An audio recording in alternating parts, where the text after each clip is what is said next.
اسی تمہید کے، کیونکہ حضرت کی طرف سے پریشر بہت ہے۔ اب میں بغیر کسی تمہید کے پیکر اخلاص، مرکز اخلاق، منبع علم ودفع، وارث علوم نبوت، منہاج شریعت، مرکز عقیدت، سالک منہاج شریعت، حضرت مولانا مفتی جمال اکبر صاحب مدد العالی، استاد حدیث جامع رحمانی خانقاہ منگیر کو دعوت سخن دیتا ہوں کہ آئیں اور اپنے مواعظ حسنہ سے ہم سب کو مستفیض فرمائیں۔ اس شعر کے ساتھ واعظ قوم و ملت چلے آئیے، واعظ قوم و ملت چلے آئیے، حامی اہل سنت چلے آئیے، لے کے باغ مدینہ کی تابانیاں، رہبر دین و ملت چلے آئیے۔ حضرت مولانا مفتی جمال العالمین والصلاة والسلام على سید الانبیاء والمرسلین، اما بعد۔ قال النبی صلی اللہ علیہ وسلم تعلم لغیر الدین، وقال صلی اللہ علیہ وسلم ان هذا العلم دین فانظروا امن تأخذون دینکم، وقال النبی صلی اللہ علیہ وسلم اذا كان امراؤکم خیارکم واغنیاؤکم سمحاءکم وامرکم شورا بینکم فظہر الارض خیر لکم من بطنها، وَإِذَا كَانَ أُمَرَاؤُكُمْ شِرَارَكُمْ وَأَغْنِيَاؤُكُمْ بُخَلَاءَكُمْ وَأَمْرُكُمْ إِلَى نِسَائِكُمْ فَزَهْرُ الْأَرْضِ فَبَطَنُ الْأَرْضِ خَيْرٌ لَكُمْ مِنْ زَهْرِهَا، وَكَمَا قَالَ علیہ الصلاۃ والسلام۔ اصل بات یہ ہے کہ جلسے کی جو ترتیب رکھی گئی تھی اور بہت اچھی ترتیب قائم کی گئی تھی، لیکن وہ ترتیب عمل میں نہیں آ سکی۔ آپ حضرات پریشان نہ ہو، جلسہ بہت دیر نہیں چلنا ہے، لیکن جتنی دیر آپ بیٹھیں جلسے کے ادب کے ساتھ بیٹھیں۔ بہت جلدی اذان بھی ہوگی، مسجد میں نماز بھی ہوگی انشاءاللہ۔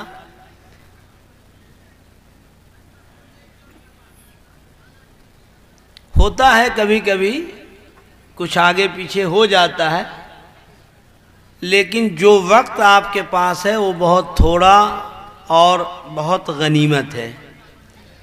ہمارے لیے یہ بڑے سعادت کی بات ہے کہ ہمارے درمیان نمونِ سلف شیخ الحدیث حضرت مولانا مفتی محمد اظہر صاحب دامت برکاتکم العالیہ موجود ہیں۔ آپ حضرات ان کی زیارت بھی کریں گے اور ان سے نفع بھی اٹھائیں گے۔ آ گیا ہوں تو آنے کا ٹیکس مجھ کو بھی ادا کرنا ہے تھوڑا سا۔ بہت لمبی آپ سے بات نہیں ہو سکے گی، اور کچھ بات نقد ہو جائے، کچھ ادھار بھی رہ جانی چاہیے۔ ادھار کی ایک پونجی ایسی ہے جو بار بار آپ ہم سے ڈیمانڈ کریں گے، اور پورا اگر کلیئر ہو جائے گا تو کہیے کہ بس ہو گیا معاملہ ختم آپ سے۔ ویسے حضرت ارادہ یہ تھا کہ رات ڈھلتی ہے تو ڈھلنے دو، دور چلتا ہے تو چلنے دو۔ اچھا، لوگ پیتے ہیں لڑکھڑانے کو، مجھ کو پی کر ذرا سنبھلنے دو۔ ارے بھائی میں تو اس کو مانتا ہی نہیں ہوں، شاعر لوگ جو کچھ بول لے، لیکن مطلب یہی ہے کہ پیاس اگر بجھ جائے تو پیاس ہی کیا ہے، وہ تو مسلسل رہنا چاہیے۔ خیر، آپ حضرات نے بہت دو لمبے عنوان کے تحت یہ جلسہ قائم کیا ہے۔ تعلیمی بیداری بھی ہے اور اصلاح معاشرہ بھی ہے۔ کبھی کبھی ایسا ہوتا ہے کہ کئی لفظ ہوتے ہیں لیکن مطلب ایک ہی ہوتا ہے۔ مطلب یہ ہے کہ ہم کو دیندار بننا ہے۔ اگر جلسہ اس ارادے سے ہو کہ ہمارا دینی شعور بیدار ہو، ہمارے اندر کچھ سوچنے کا اور صحیح سوچنے کا، کچھ سمجھنے کا اور صحیح سمجھنے کا، اگر کچھ راستہ ہموار ہو جائے تو جلسہ سد جاتا ہے۔ علم بے انتہا فضیلت کی چیز ہے، بے انتہا فضیلت کی چیز ہے۔ علم تو ایک ایسی چیز ہے کہ اس کے بغیر آدمی کوئی کام صحیح کر ہی نہیں سکتا ہے۔ بڑی بات یہ ہے کہ اللہ اور اس کے رسول کی معرفت نہیں ہوتی ہے علم کے بغیر۔ ہاں، لیکن علم کے اندر بیجا تشریح کا گھوٹالہ بھی ہوتا رہتا ہے۔ جس علم سے ترقی وابستہ ہے، کان کھول کے سن لیجئے گا، شبہ میں نہیں پڑھیے گا، جس علم سے ترقی وابستہ ہے، جس علم سے انسان کے دنیا کے اہم مقاصد حاصل ہونے کی بات کہی گئی ہے، اور جس علم سے آخرت کے بننے اور سنورنے کی بات کہی گئی ہے، اس سے مراد اللہ کا علم ہے۔ وہ علم ہے جس علم کو معلم کا لقب خود اللہ تعالیٰ نے دے دیا، اور انہوں نے اعلان کیا کہ انما بعثت معلما لیتمم الاخلاق، میں معلم بنا کر بھیجا گیا ہوں، اور کس کام کے لیے؟ جیب کاٹنے کا علم مجھے نہیں دیا گیا ہے، کڈنی بیچنے کا علم مجھے نہیں دیا گیا ہے، آدمی کو فروخت کرنے کا علم ہم نہیں لے کے آئے ہیں۔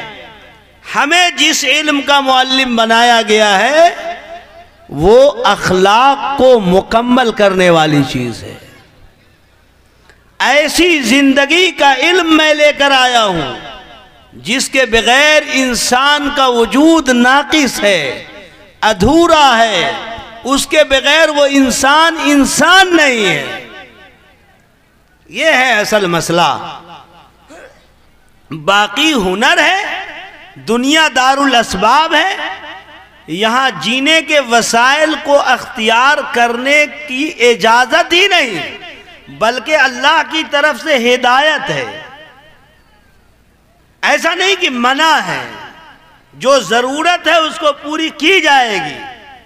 بدن پہ کپڑا کا ہونا ہے، کپڑا ہم بنانا سیکھیں گے، رہنے کے لیے مکان بنانا سیکھیں گے، سب کچھ کریں گے، لیکن یہ گڑبڑ کام ہم نہیں کر سکتے ہیں کہ جوتا کو تاج کہنے لگے، تاج کو جوتا کہنے لگے۔ یہ نہیں کہنا چاہیے۔ سیکھنا خوب چاہیے، اور سیکھنا آداب و شرائط کے ساتھ چاہیے۔ مسلسل خبریں آ رہی ہیں، اچھے اچھے گھرانوں کی لڑکیاں اور لڑکے ارتداد کی لہروں پر اس پار سے اس پار جا رہے ہیں۔ اللہ تعالیٰ کی حفاظت، اللہ کی پناہ۔ اس لیے جو نظام تعلیم ہمارے دوستوں نے قائم کیا ہے، ہمارے برادران وطن، اور دوسری طرف سے جو سسٹم تعلیم کا لایا جا رہا ہے، اور جس کو دیکھ کے ہمارے منہ میں پانی آ رہا ہے، وہ بہت خطرناک نظام تعلیم ہے۔ سب کچھ کے بعد ہمارا گھر ویران ہو جائے گا، سب کچھ کے باوجود یہ پورا چمن برباد ہو جائے گا۔ اس لیے لڑکیوں کی وہ تعلیم جو خلط ملط ہے، چاہے مسلمانوں کے ساتھ ہے، وہ ایک زہر ہے، اس سے آپ بچائیے اس کو۔ خدا نخواستہ اگر اس کی حفاظت نہیں ہوئی تو حوا کی بیٹیوں کی عصمت محفوظ نہیں رہ سکے گی، اور یہ زمین گندگیوں سے بھرتی جا رہی ہے، مزید جو حصے باقی ہیں وہ سب ختم ہو جائیں گے۔ تو یہ جس علم، میں اس طرف آنا چاہ رہا ہوں کہ جس علم سے قوموں کی ترقی وابستہ ہے، وہ علم محمدی ہے، جس کو علم شریعت اور علم دین کہتے ہیں۔ اس کو نہ صرف ترجیح دینے کی بات ہے، بلکہ اس کو اللہ اس کے رسول نے فرض قرار دیا ہے۔ یہ ایک الگ بات ہے کہ علم میں درجات ہیں، ہر ایک کا محدث ہونا فرض نہیں ہے، اور ہر ایک کے بس میں محدث ہونا بھی نہیں ہے۔ اگر کوئی بیوقوف دانشور پیدا ہو جائے اور وہ سوچے کہ اس قوم کا ہر بچہ محدث ہو جائے گا اور محدث ہو جائے، تو یقین جانیے وہ دانشور کچھ نہیں جانتا ہے سوائے اس کے کہ وہ اپنی بیوقوفی کے چند جملے بول رہا ہے۔ اس لیے کہ ہر آدمی میں صلاحیت یکساں نہیں ہے، ہر بچے میں استعداد اللہ نے برابر نہیں رکھی ہے۔ اور جب حضرت نبی پاک علیہ السلام کے دربار میں نسب عمر ہے، نسب عبداللہ ابن مسعود ہے، نسب ابو ہریرہ ہے، نسب ابو بکر ہے، تو یہاں کیسے ہو جائے گا؟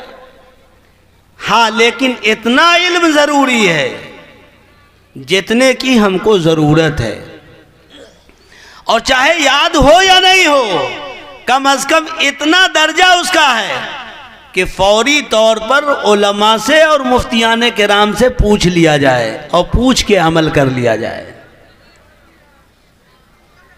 اگر اب ظاہر ہے اس کے لیے تو ماہرین چاہیے، ہر کوئی ماہر نہیں بن سکتا ہے، لیکن اس ماہر کو خدارا سرکار کے حوالے مت کیجئے گا، ورنہ آپ کی نماز، آپ کا ایمان بھی نیلام ہو جائے گا، کوئی روک نہیں سکتا ہے۔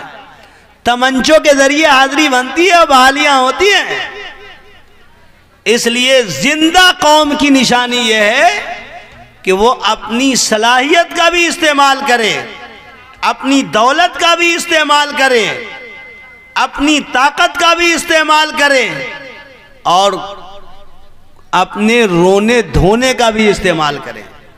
پچھلے زمانے میں گاؤں سماج میں کوئی حافظ ہو جاتا تھا، بڑا چرچا ہوتا تھا، کوئی عالم ہو کے آتا تھا، پورا گاؤں استقبال کرنے جاتا تھا۔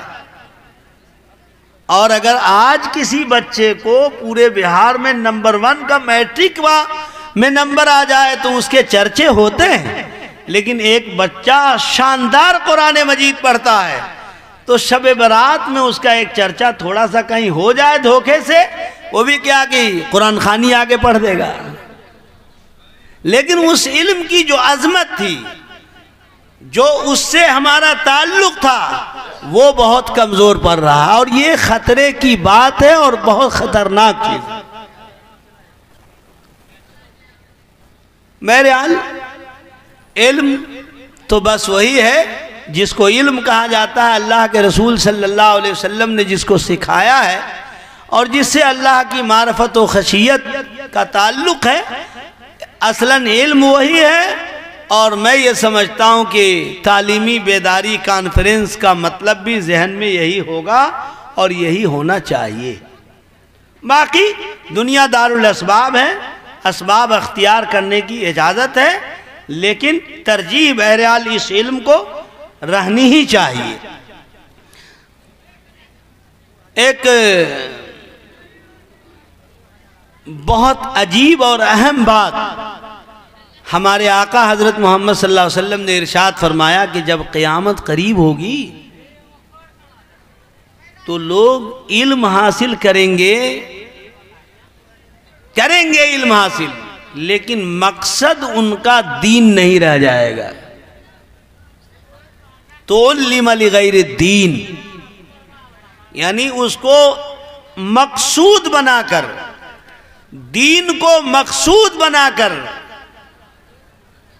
اس حوصلے کا، اس خیال کا تصور کمزور ہو جائے گا کہ یہ وہ علم ہے جو ہماری دینی ضرورت ہے، ہم اس کے بغیر ادھورے ہیں، ہم اس کے بغیر کچھ نہیں ہو سکیں گے، تو یہ ذرا سا کیفیت کمزور ہوتی جائے گی، اور ہوتے ہوتے کبھی ختم بھی ہو جائے گی۔ جب ختم ہوگا تو معاملہ دنیا کا بھی ختم ہی ہو جائے گا، دنیا بچے گی نہیں۔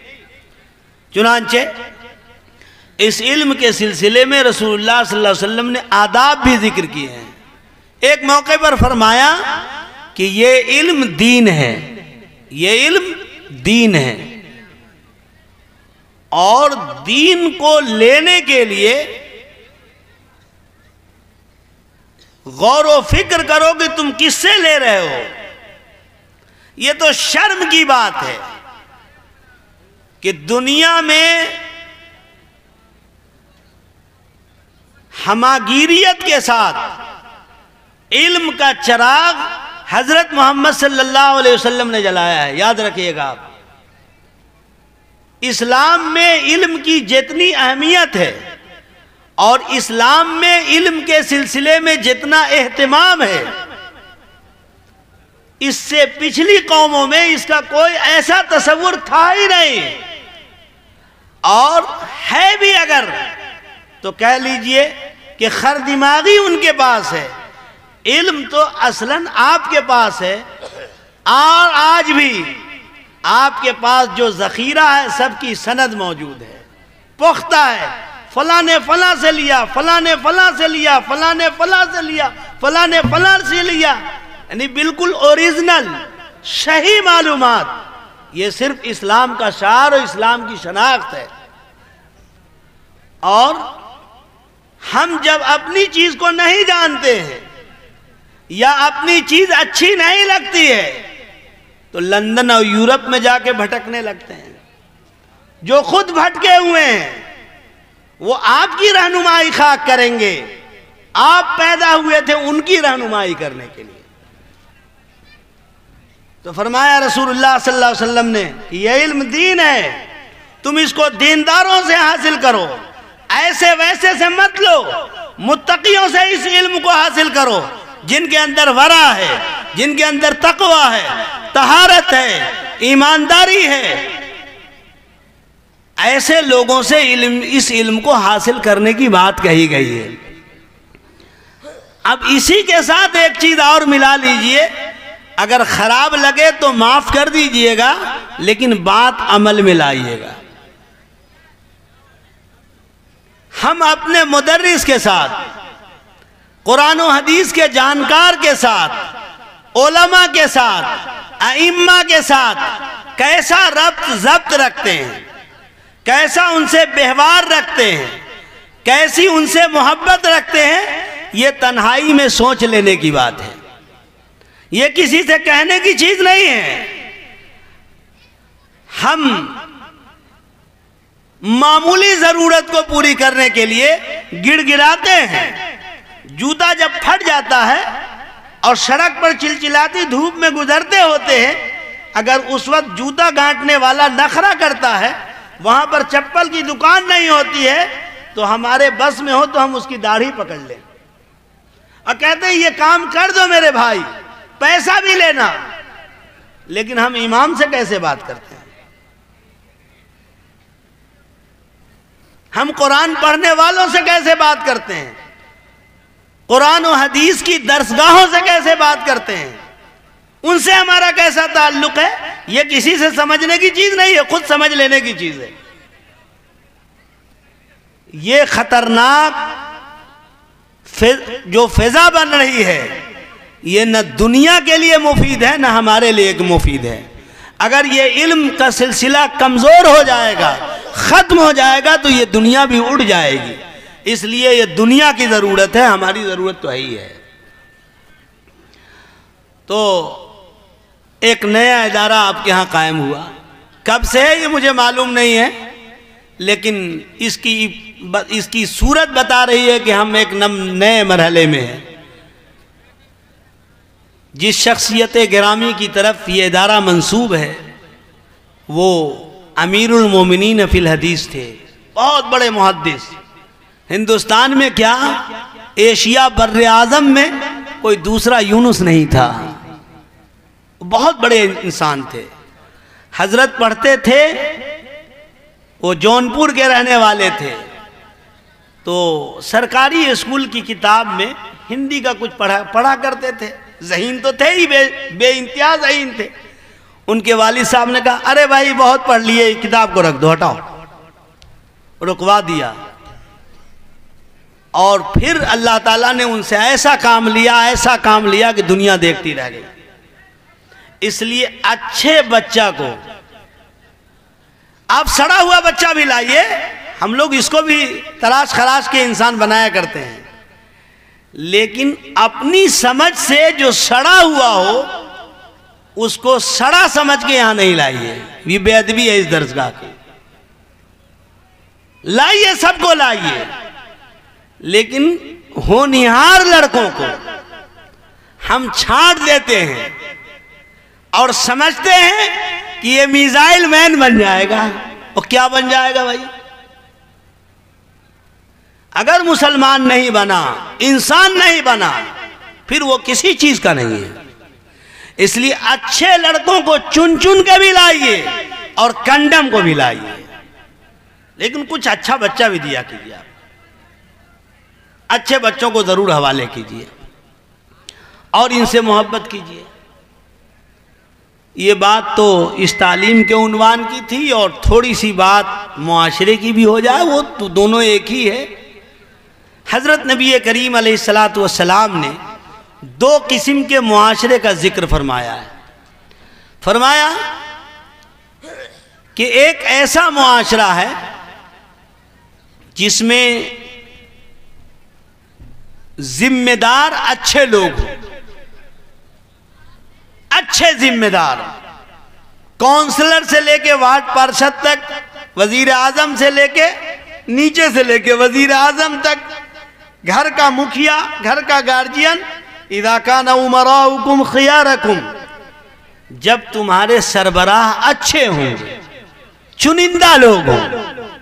وَأَغْنِيَاؤُكُمْ سَمَحَاكُمْ، اور تمہارے مالداروں کا ہاتھ کھلا ہو، کنجوس نہیں ہو، ایک دم مال کی پٹلی کو باندھے ہوئے ہیں، تسبیح بہت پڑھیں گے لیکن بٹوا نہیں کھولیں گے.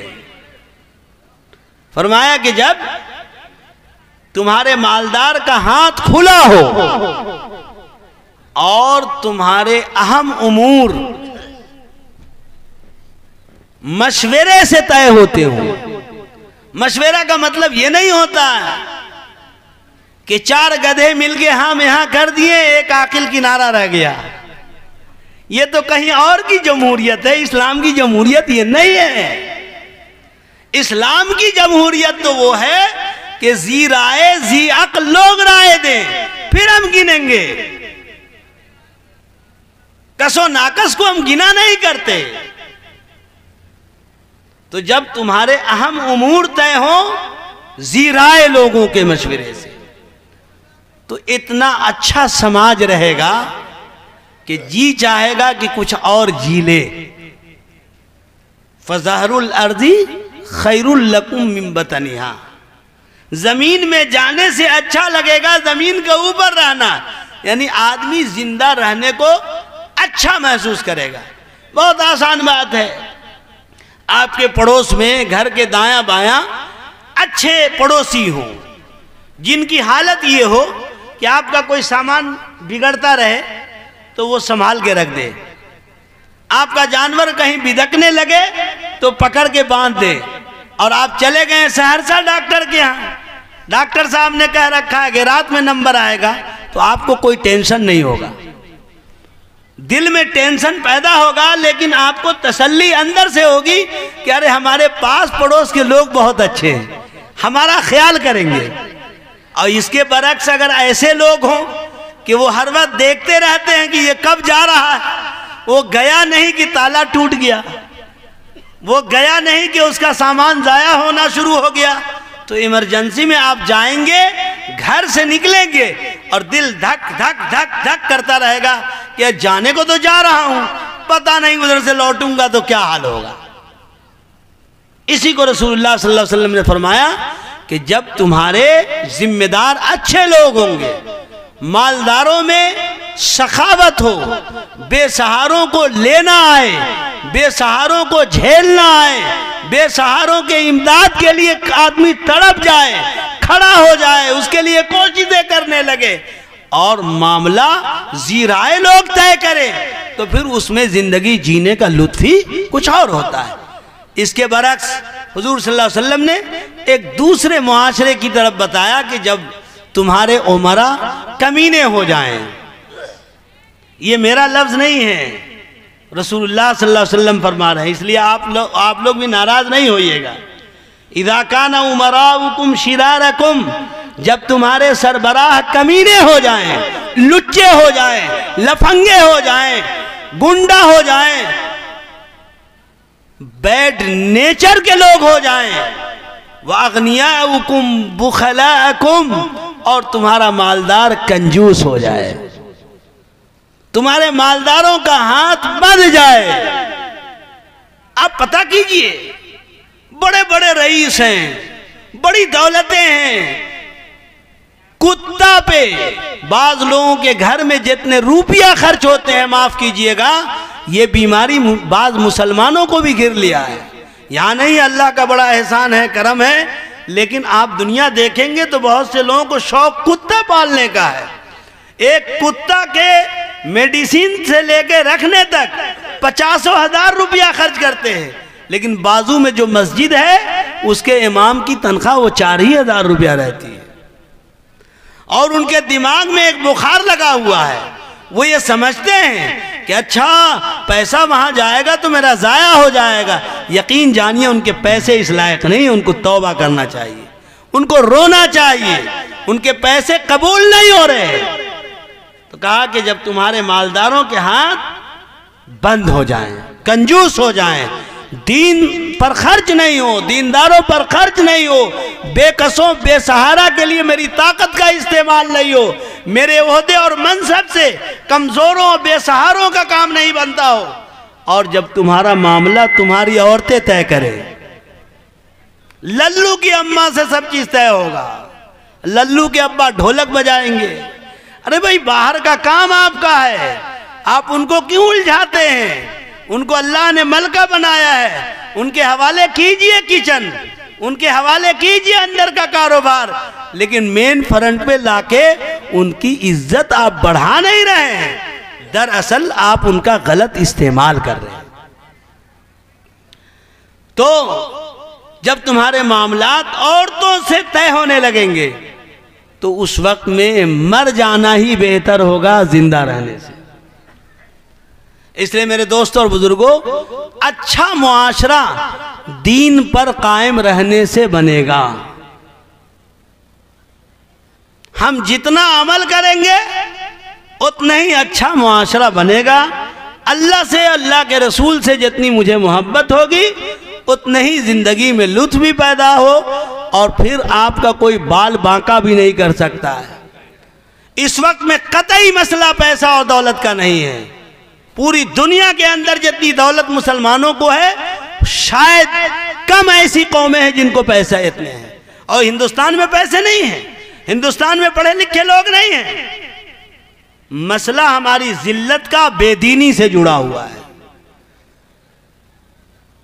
مسئلہ ہماری ذلت کا شریعت کو چھوڑنے سے جڑا ہوا ہے، ورنہ جب ہم اللہ کی شریعت کے دلدادہ ہو جائیں گے تو جا کے دیکھیے نا شلوار پہن کے افغانستان میں کیسے لوگ حکومت کر رہے ہیں، پینٹ شرٹ والے اور ٹائی کوٹ والے کا سب کچھ سڑک گیا وہاں پر، اور آج بھی ہو رہا ہے فلسطین کے اندر۔ وہ خدائی نصرت ہوتی ہے، وہ دین کی وجہ سے ہے، اور دین اگر نہیں ہو تو پھر کچھ بھی ہو سکتا ہے ہمارے ساتھ۔ اللہ ہم سب کی حفاظت فرمائے، اس ادارے کو علم دین کا سرچشمہ بنا دے، اور اس آبادی کو اسلامی تہذیب کا گہوارہ بنا دے۔ ربنا تقبل منا انک انت السمیع العلیم، وآخر دعواہم الحمدللہ رب العالمین۔